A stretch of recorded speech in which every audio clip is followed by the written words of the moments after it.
যুক্তরাষ্ট্রের president Donald ট্রাম্পের সাম্প্রতিক বেইজিং সফরের পর রাশিয়ার প্রেসিডেন্ট ভ্লাদিমির পুতিনের চীন সফর নিয়ে আলোচনা তুঙ্গে উঠেছে। বুধবার অনুষ্ঠিত হতে যাওয়া চীনের প্রেসিডেন্ট ও পুতিনের বৈঠককে ঘিরে আন্তর্জাতিক অঙ্গনে বাড়ছে কৌতূহল। বৈঠকের পর দুই নেতার একান্তে হতে যাওয়া চা কূটনীতির বিষয়টি সংশ্লিষ্ট মহলে বিশেষ গুরুত্ব পাচ্ছে। বার্তা সংস্থা রয়টার্স ও কাতারের সংবাদ মাধ্যম আল জাজিরার খবরে বলা হয়েছে, ওয়াশিংটন, মস্কো ও বেইজিং এর সম্পর্কের টানাপোড়েনের মধ্যে রুশ প্রেসিডেন্ট পুতিনের চীন সফরের রাজনৈতিক তাৎপর্য অনেক বেশি। ট্রাম্পের সফরের পরপরই পুতিনের বেইজিং সফর বিশ্ব রাজনীতিতে নতুন বার্তা দিচ্ছে। মঙ্গলবার সন্ধ্যায় 2 দিনের রাষ্ট্রীয় সফরে চীনে পৌঁছান পুতিন।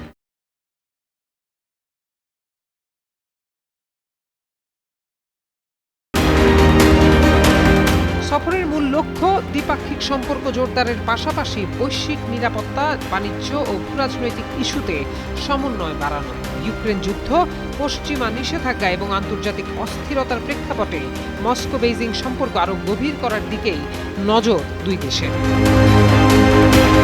1 বছরের কম সময়ের মধ্যে এটি শি ও পুতিনের দ্বিতীয় সরাসরি বৈঠক। চীনে আসা রাষ্ট্রনেতাদের সম্মানে শি জিনপিং প্রায়ই চা আড্ডার আয়োজন করেন। তবে কূটনৈতিক মহলের মতে আয়োজনের ধরন থেকেই বোঝা যায় অতিথি নেতার প্রতি বেইজিং কতটা গুরুত্ব দিচ্ছে। গত বছর পুতিনের সফরে দুই নেতাকে অনানুষ্ঠানিক পরিবেশে বাগানে বসে চা পান করতে দেখা গিয়েছিল। বিপরীতে ট্রাম্পের সঙ্গে শির বৈঠক ছিল অনেক বেশি আনুষ্ঠানিক ও সাজানো। এবারও পুতিনের সঙ্গে শি চায়ের আড্ডায় মাতবেন। রাজনৈতিক বিশ্লেষকরা এই আয়োজনকে দুই নেতার একান্তে হতে যাওয়া চা কূটনীতি হিসেবে বিবেচনা করছেন।